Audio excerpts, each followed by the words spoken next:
Hi, this is Dr. Pietro Aparicio from 72 Dragons Health. Today, I will speak to you on a very important topic that is often overlooked by the general public: substandard and falsified medical products.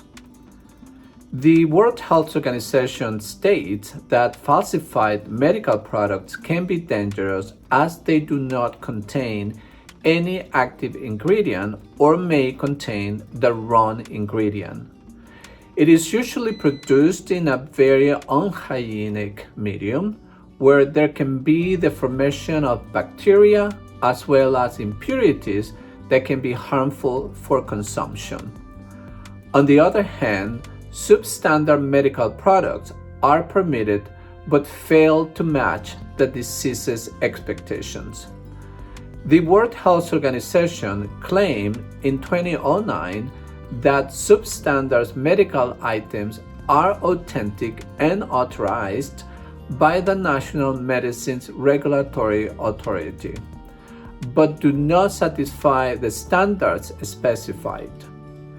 Anything that contains too much or too little active pharmaceutical ingredient, API, and does not follow the formulation given would be classified as substandard medical product. It mainly happens due to contamination, which could be due to poor manufacturing, poor packaging, or unhygienic environment. The National Center for Biotechnology Information states that most falsified products have a high chance of causing death, but even substandard medical products have led to mortality. The National Center for Biotechnology Information claims that regions with strict border controls, people seeking lower-cost pharmaceuticals, and inadequate drug marketing can all contribute to a variety of unlawful methods of producing poor counterfeit medical drugs. In the Mekong River region in East and Southeast Asia, 40% of malaria medications such as artesunate were faked, making them resistant to the therapy for Plasmodium falciparum and making malaria eradication more difficult. About 90% of the population in undeveloped nations must pay for their medicines, which could compromise their whole source of income, leading individuals to choose less expensive prescriptions and, as a result, fall prey to fake medical drugs. The incidence of substandard and falsified medical drugs is unclear, although they can occur anywhere in the world. The major focus of this problem is in Southeast Asia and Africa, which demonstrate the lack of regulatory oversight in these areas. According to the World Health Organization, almost 50% of substandard pharmaceuticals are sold via the internet, harming patients globally.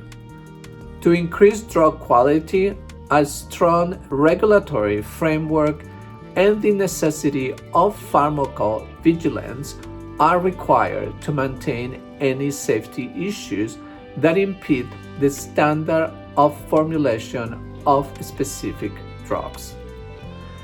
The World Health Organization established a pre-qualification program on behalf of the United Nations in 2001 to maintain the standard of medication, one of many actions it has taken to address the issue.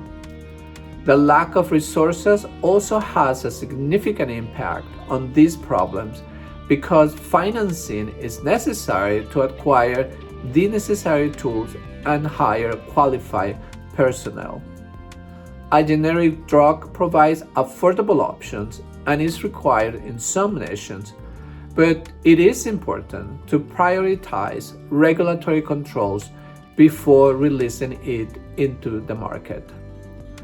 To address the issue of counterfeit pharmaceuticals, it is vital to conduct research and put forth a global effort to combat low-quality drugs created in deficient regulatory institutions. To avoid substandard and fraudulent medications, consumers must be aware and take precautions before purchasing them. To assist in understanding, the World Health Organization stated some ways to identify, such as seeing the condition of the product and verifying if there are any grammatical errors or spelling mistakes, confirming if the date matched in both the outer and inner packaging, ensuring if the medicine has any discoloration, informing healthcare professionals if the medicines are not working properly, and informing the National Medicines Regulatory Authority if there is an issue. In a study conducted by the National Center for Biotechnology Information, researchers should be encouraged to uncover poor and fraudulent pharmaceuticals as well as their manufacturing and unlawful sale. For any pharmaceuticals that are inferior or fraudulent, healthcare practitioners must take immediate action so that legal authorities can take appropriate measures to eliminate their use. It is critical to have robust and well-funded national drug regulatory bodies, and many countries, especially developing countries, will require strong assistance to achieve that aim. Organizations and healthcare professionals should educate the public about the need to use high-qualified pharmaceuticals and eliminate the use of fake drugs, which can be hazardous and harmful to the patients. That's all for today. See you in the next video. Until then, stay tuned. Thank you for watching.